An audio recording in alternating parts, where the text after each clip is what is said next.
Class 10 हम लोग linear equation जैसा कि पढ़ रहे हैं, सब लोग को मालूम होगा। पार्ट 6 तक का वीडियो गया हुआ है। पार्ट 6 तक के वीडियो को ज्वाइन करके और विवेकानंद सर का यूट्यूब चैनल है उस पर डाल दिया गया है, ठीक है ना। तो आप उस वीडियो को मतलब जितना हो सके उसको फैलाइए, दूसरे स्कूल के बच्चों को, ग्रुप में जो भी दोस्त है वो सबको फैलाइए और चैनल को आगे आप लोग बढ़ाइए, सब्सक्राइब कीजिए। आज से जो भी वीडियो होगा वो यूट्यूब के थ्रू ही जाएगा। आज पार्ट 7 रिकॉर्ड करने जा रहे हैं, ये भी यूट्यूब चैनल के थ्रू ही जाएगा। तो जितना हो सके उस वीडियो को फैलाइए। यूट्यूब से स्टोरेज का प्रॉब्लम नहीं आएगा, ठीक है ना। कुछ बच्चा बताया था तो हम भी सोचे कि ना ठीक कह रहा है, बात सही है। तो पार्ट 7 है, ये भी विवेकानंद सर का है, बीट द फिजिक्स।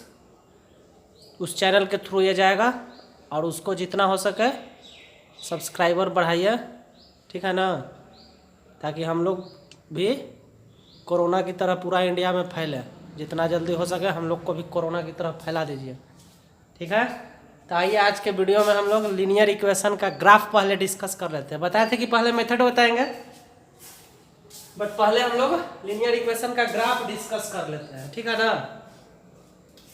इत्मीनान से चीज को समझिएगा, जो भी बोले हम उसको बारीकी से केवल ध्यान से सुनिएगा। चलिए हम लोग 9 क्लास में थोड़ा चलिए पीछे।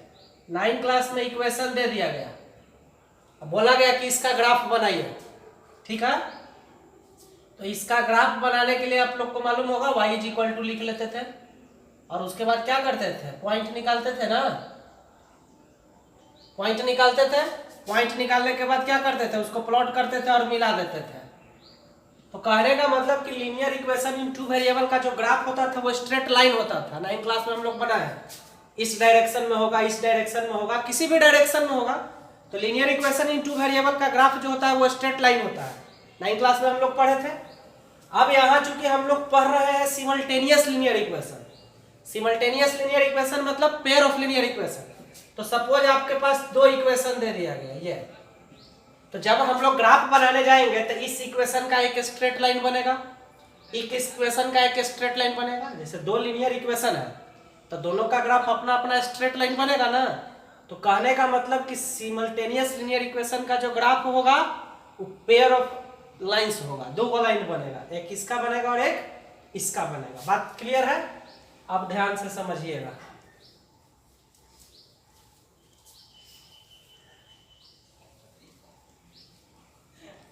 अब देखिए होता क्या है, हम बताए थे कि लीनियर इक्वेशन में 3 ही कंडीशन है। या तो एक सॉल्यूशन, ध्यान से समझिएगा, या तो एक सॉल्यूशन, इसको हम लोग यूनिक बोले थे, या तो फिर मेनी, और नहीं तो फिर नो सॉल्यूशन। यही ना था, नो सॉल्यूशन।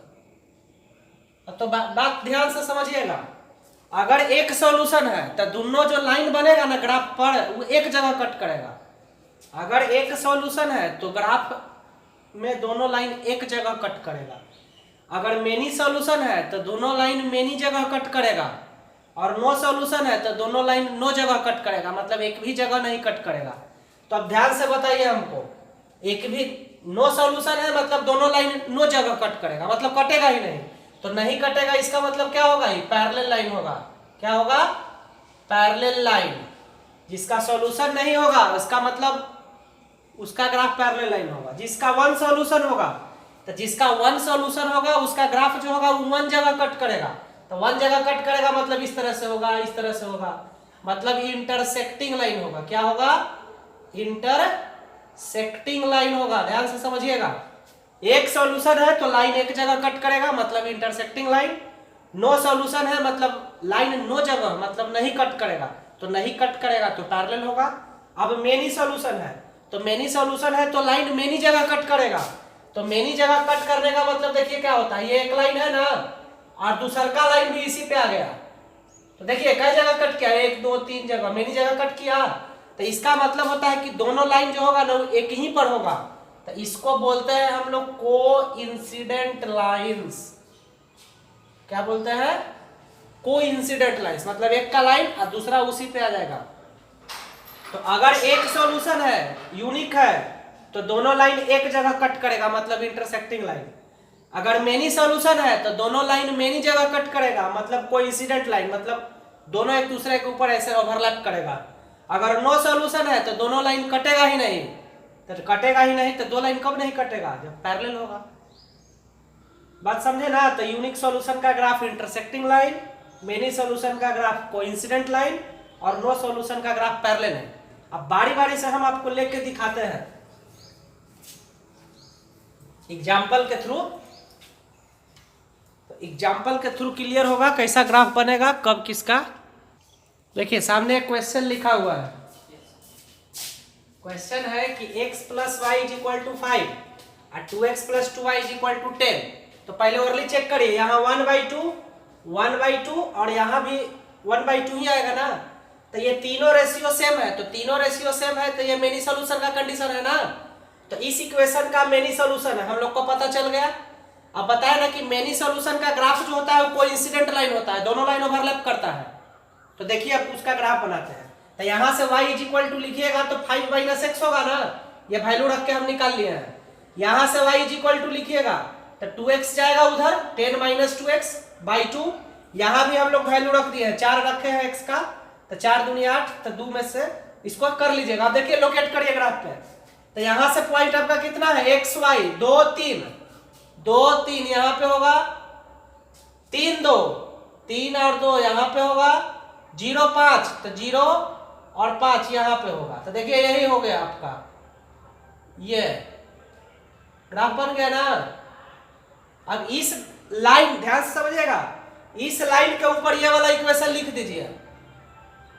अब कहाँ लिख दे, यहाँ लिखे, यहाँ लिखे, यहाँ लिखे, जहां आपको मन हो वहां लिखिए। तो पहला इक्वेशन का ग्राफ बन गया। अब दूसरा पे आइए, 4 1, तो पॉइंट लीजिए 4 1, तो इसी लाइन पे मिल जाएगा 5 0 1 2 3 1 2 3 4 5।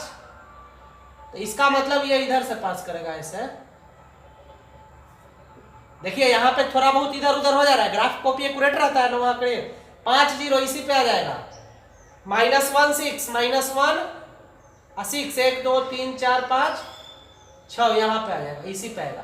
तो इसको मिलाइएगा तो इसी पे फिर मिल जाएगा। तो कोइंसिडेंट लाइन समझे ना कि दोनों लाइन एक ही दूसरे पे ही होता है। होगा क्या, सो बात समझिए ध्यान से। पहला इक्वेशन का ग्राफ बना लीजिए और दूसरा इक्वेशन का जो पॉइंट आएगा ना वो इसी लाइन पे फिर आ जाएगा। तो इसी लाइन पे आ जाएगा तो फिर मिलाइएगा तो इसी लाइन पे आएगा ना।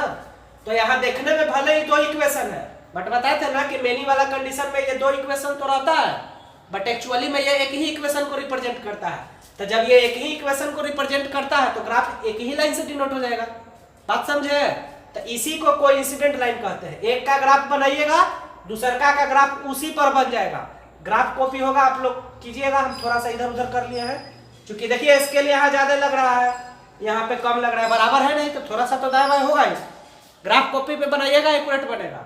तो यहाँ मेनी सोल्यूशन था, तो मेनी सोल्यूशन का ग्राफ कोइंसिडेंट लाइन होता है, मतलब एक लाइन बनेगा और दूसरा उसी पे बनेगा। आपको पता नहीं चलेगा कि दो लाइन है, एक्चुअली एक ही लाइन लिखा लगेगा। समझ रहे हैं बात को ना। पैरेलल वाला देखिए, अब एक एग्जांपल पैरेलल वाला लेके आप लोग को दिखा देते हैं, ठीक है ना। देखिए दूसरा एक क्वेश्चन सामने बोर्ड पे लिखा हुआ है, तो वहां चेक करिए ओरली 1/2, यहां से भी 1/2, बट यहां से नहीं है 1/2। मतलब ये दोनों तो सेम है बट ये सेम नहीं है, मतलब नो सॉल्यूशन होगा। और नो सॉल्यूशन का ग्राफ जो होता है वो पैरेलल लाइन होता है। अब देखिए इसका हम लोग चेक करते हैं। तो यहां से इसको लिखिएगा तो y = x - 3 होगा। पॉइंट निकाल दिए हैं, देख लीजिएगा आप लोग। यहां से y लिखिएगा तो 2x - 5/2 होगा। यहां से भी पॉइंट हम निकाल दिए हैं, 0 रखे हैं तो -2.5 आ गया। 2 रखे हैं तो -1/2 आ गया। अब 5 रखे हैं तो 2.5 आ गया। अब इसको लोकेट करिएगा, पॉइंट देखिएगा कहीं मिस्टेक होगा करेक्ट कर लीजिएगा। पहला 5 2 1 2 3 4 5 5 2 करीब यहाँ होगा, -1 और -4 यहाँ होगा। तो ये ग्राफ बन गया। तो इस ग्राफ पे इस इक्वेशन को लिख दीजिएगा कहीं पे भी। अब दूसरा बनाइए 0 -2.5, 0 यहीं पे होगा, -2.5 तो -1 -2 और 0.5 यहां कहीं होगा। 2 और -1/2 तो -1/2 यहां पे होगा। 5 1 2 3 4 5 और 2.5 तो 5 और 2.5 यहां पे होगा। 5 और 2.5 यहां। तो देखिए ये बनाइए, ये पैरेलल लाइन बन जाएगा। यहाँ पे आप लोग को लग रहा होगा कि ये यहाँ सटा हुआ है, यहाँ हटा हुआ। ये ग्राफ पे बनाइएगा तो बिल्कुल पैरेलल बनेगा, क्योंकि नो सॉल्यूशन है ना, तो नो सॉल्यूशन है तो लाइन नो जगह कट करेगा, मतलब कटेगा ही नहीं, पैरेलल होगा।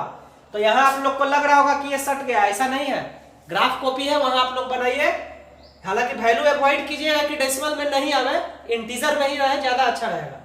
तो ये नो सॉल्यूशन का हो गया ग्राफ। तो इसी तरह यूनिक वाला रहेगा, तो यूनिक वाला का जो ग्राफ होगा ना वो एक जगह कहीं ना कहीं कट जाएगा। तो एक यूनिक वाला का भी लेके हम लोग को दिखाते हैं आपको, ठीक है ना। कि अगला क्वेश्चन लिखा हुआ है, इसका ग्राफ बनाना है। तो चेक कीजिए, यहाँ रेशियो 1/2 है और यहाँ रेशियो -1 आएगा, तो रेशियो डिफरेंट, मतलब यूनिक सॉल्यूशन। अब देखिए इसका ग्राफ बनाइए, तो यहाँ से लिखिएगा y = 3 - x होगा। शॉर्ट में जल्दी जल्दी हम कैलकुलेशन कर रहे हैं, आप लोग खुद से करिएगा। 1 रखिएगा तो 2 आएगा, 2 रखिएगा तो 1 आएगा, 0 रखिएगा तो 3 आएगा। सेकेंड इक्वेशन को पकड़िए, ये फर्स्ट हो गया। सेकेंड इक्वेशन से y = लिखिएगा तो 2x - 3 होगा, लिख लीजिएगा आप लोग। और यहां से भी वैल्यू निकालिए xy, xy यहां से रखिए 3 रखिए, तो 3 दूनी 6 में से 3 रखिए, 5 रखिए, 5 दूनी 10 में से 3 गया 7 हो जाएगा। चलिए अब ग्राफ बनाइए। देखिए पहला 1 2 1 2 यहाँ पे, 2 1 यहाँ पे, 0 3 0 3 यहाँ पे, इसको मिलाइए ऐसे। तो ये जो लाइन बना फर्स्ट इक्वेशन का बना, यहाँ पे लिख दीजिए x + y = 3। दूसरा का बनाइए 3 3 3 और 3 यहाँ पे होगा, 5 7 1 3 4 5 और 7 1 2 3 4 5 6 7 यहाँ पे होगा। तो एक यहाँ होगा तो 2। एक काम करिए, हालांकि अभी यही दिख रहा है कि इसको मिलाना है, लेकिन एक आध पॉइंट और लीजिए इधर का। जैसे लीजिए यहाँ पे 1 लीजिए, वहाँ 1 लीजिए, तो 1 लीजिएगा तो -1 आएगा, तो 1 लीजिएगा तो -1 यहाँ आएगा। अब और क्लियर हो गया। अब इसको मिलाइए ऐसे, तो ये ग्राफ इसका हो गया 2x - y = 3 का। अब देखिए दोनों यहाँ पे कट गया, इंटरसेक्टिंग लाइन हुआ ना, अब यहाँ पे कट गया। अब जहां पे कटा वो पॉइंट जरा पता करिए, तो कहाँ कटा, इधर से ही है। देखिए ये 2 के सामने है, यहाँ 1 के सामने है, कहाँ कटा, 2 1 पे कटा है, ध्यान दीजिएगा। इंटरसेक्टिंग पॉइंट 2 1 है, 2, तो यही आंसर हो गया, x = 2 और y = 1। जहां पे पॉइंट पे कटेगा ना ग्राफ, वही आंसर होता है। तो पहले 2 है तो x का वैल्यू पहले जो रहता है वो x रहता है, और पीछे वाला y रहता है। तो ये 2 और 1 पे कट गया है, तो 2 और 1 पे कट गया है, तो आंसर हो जाएगा x = 2 और y = 1। चेक करिए, x = 2 और y = 1, तो 2 और 1 3, x = 2 तो 2 दूनी 4 और y = 1 3। ये दोनों इक्वेशन में सेट बैठ गया। तो इस इक्वेशन का आंसर जो होगा वो x = 2 और y = 1 हो जाएगा। तो यूनिक सॉल्यूशन का ग्राफ जो होता है वो एक जगह कटेगा, मेनी वाला मेनी जगह कटेगा, कोइंसिडेंट, और नो सॉल्यूशन वाला नो जगह कट करेगा, मतलब वो कटेगा ही नहीं, दैट मींस पैरेलल। समझे बात? तो यूनिक वाला एक जगह कटा, और जहां कटता है ध्यान दीजिएगा, एग्जाम में ग्राफ बनाने के लिए आता है, इधर हालांकि 2-3 साल से नहीं आ रहा है ग्राफ, उसके जगह पे कुमुलेटिव कर्व बनाने के लिए आ रहा है। लेकिन पहले हर एक साल एग्जाम में 4 नंबर में आता था, सोल्व ग्राफिकली। ध्यान से समझिएगा, 4 मार्क्स का ये क्वेश्चन है, भले ही 2-3 साल पिछला नहीं आ रहा है, बट पीछे हर साल ये क्वेश्चन आता था। क्वेश्चन ये दे देगा सोल्व ग्राफिकली, सोल्व ग्राफिकली। जैसे इक्वेशन सोल्व करने का मेथड बताए थे ना, ग्राफ मेथड और अलजेब्राइक मेथड। अलजेब्राइक मेथड में 4 मेथड बताए थे, सब्स्टिट्यूशन, एलिमिनेशन, कंपेयरिंग और ग्राफ मेथड। तो यही ग्राफिकल मेथड है। तो आपको इक्वेशन दे देगा, अभी जस्ट अभी वाला ये लीजिए ना, x + y 3 और 2x - y = 3। अब ये क्वेश्चन दे दिया सोल्व ग्राफिकली, तो आपको करना क्या है, तो इसको इक्वेशन 1 और 2 मान लीजिए, x + y = 3, और यहां से लिख दीजिए y = पॉइंट निकाल लीजिए, फिर इसका निकाल लीजिए, फिर ग्राफ पे लोकेट कर दीजिए, और लिख दीजिएगा इंटरसेक्टिंग पॉइंट जहां होगा देखिएगा उसको हाईलाइट कर दीजिएगा 2 1। अब लिख दीजिएगा कि since both lines intersect at point 2 1 so x is equal to 2 and y is equal to 1 answer हो जाएगा। तो सोल्व ग्राफिकली में आपको हमेशा यूनिक वाला ही क्वेश्चन देगा। जब भी क्वेश्चन दिया जाएगा कि solve graphically that means equation जो होगा वो यूनिक वाला कंडीशन पे होगा, यूनिक वाला ही सोल्व होता है इंटरसेक्टिंग लाइन बन के। तो दोनों का हम लोग ग्राफ बनाएंगे, देखेंगे कि दोनों लाइन कहाँ कट रहा है।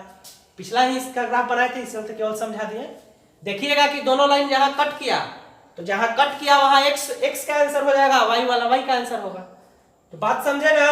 तो ये हम लोग का ग्राफ था। ग्राफ कॉपी पे आप लोग बना के देखिएगा बिल्कुल बनेगा, ठीक है ना।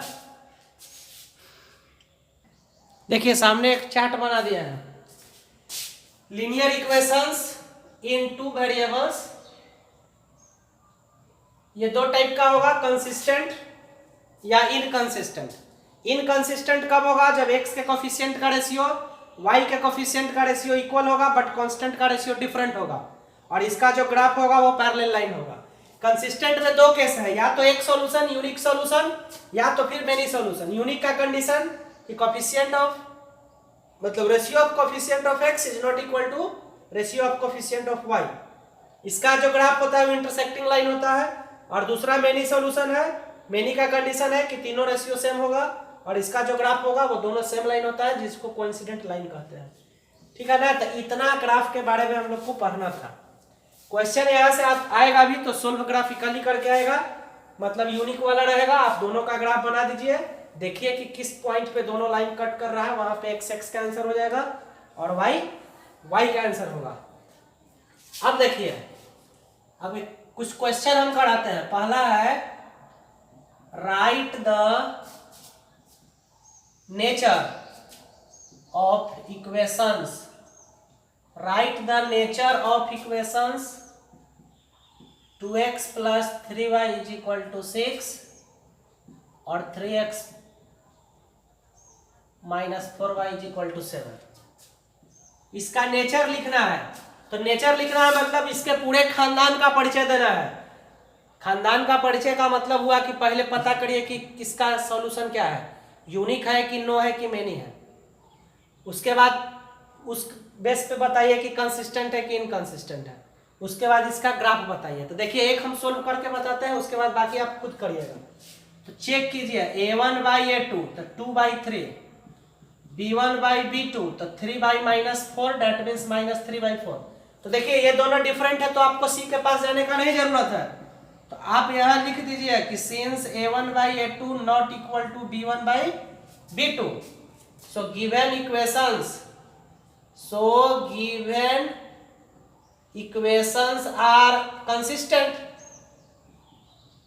are consistent with unique solution। जैसे ये डिफरेंट है इसका मतलब एक सॉल्यूशन है, यूनिक सॉल्यूशन है, unique solution and it's graph and their दो कौन है and their graph will be intersecting lines. समझे बात को ना। तो इक्वेशन का नेचर पता करना है तो ये रेशियो से पता चलेगा। डिफरेंट अगर रहेगा तो कंसिस्टेंट विथ यूनिक सॉल्यूशन है, ग्राफ इंटरसेक्टिंग लाइन होगा। तीनों रेशियो अगर सेम होगा तो भी कंसिस्टेंट विथ मेनी सॉल्यूशन और ग्राफ कोइंसिडेंट लाइन होगा। और 2 रेशियो सेम होगा, कांस्टेंट का रेशियो सेम नहीं होगा तो इक्वेशन इनकंसिस्टेंट होगा जिसका नो सॉल्यूशन होगा और ग्राफ जो होगा वो पैरेलल लाइन होगा। तो नेचर ऑफ इक्वेशन का मतलब यही हो गया कि पहले कंसिस्टेंट है कि इनकंसिस्टेंट है, कितना सॉल्यूशन है और ग्राफ कैसा है, पूरा इसका एकदम परिचय देंगे। इसके बारे में सारा इंफॉर्मेशन देने का मतलब यही नेचर हो गया। तो इतना ग्राफ के बारे में था। कुछ क्वेश्चन हम दे देते हैं, इसका नेचर आप लोग बताइएगा। होमवर्क है write the nature of given pair of linear equations. पहला क्वेश्चन है 2x minus y is equal to 5 और 4x minus 2y is equal to 10। दूसरा इक्वेशन है x plus 3y is equal to 8, 2x plus 6y minus 16 is equal to 0। देखिएगा इसमें 8 इधर है तो इसको ला के कंसिडर करिएगा। x plus 2y is equal to 7, x minus y is equal to 3। चौथा है x plus 2y plus 5 is equal to 0 और 2x minus 4y is equal to 10। और एक पांचवा और लिख लीजिए, 2x plus 3y is equal to 6 और 4x plus 6y is equal to 10। ये 5 इक्वेशन है। ये पांचों इक्वेशन का नेचर पूरा लिखिएगा। नेचर का मतलब फिर एक बार सुन लीजिए, पहले इसका आप रेशियो चेक करिए, वहां से पता करिए कि कंसिस्टेंट है कि इनकंसिस्टेंट है, फिर यूनिक सॉल्यूशन है कि मेनी सॉल्यूशन है। अगर इनकंसिस्टेंट है तब तो नो सॉल्यूशन है। फिर उसके ग्राफ का नेचर बताइए किस तरह का होगा। तो सारा इसके बारे में इंफॉर्मेशन लिखना है जो कि कोफिशिएंट से पता चलेगा।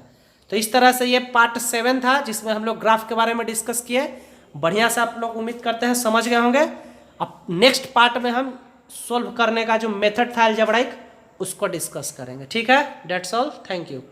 एक बार फिर से कह रहे हैं कि ये यूट्यूब चैनल है, इसको शेयर करिए, पूरा एकदम शेयर करके जितना हो सके इसको फैलाइए, सब्सक्राइबर को बढ़ाइए। ठीक है, थैंक यू।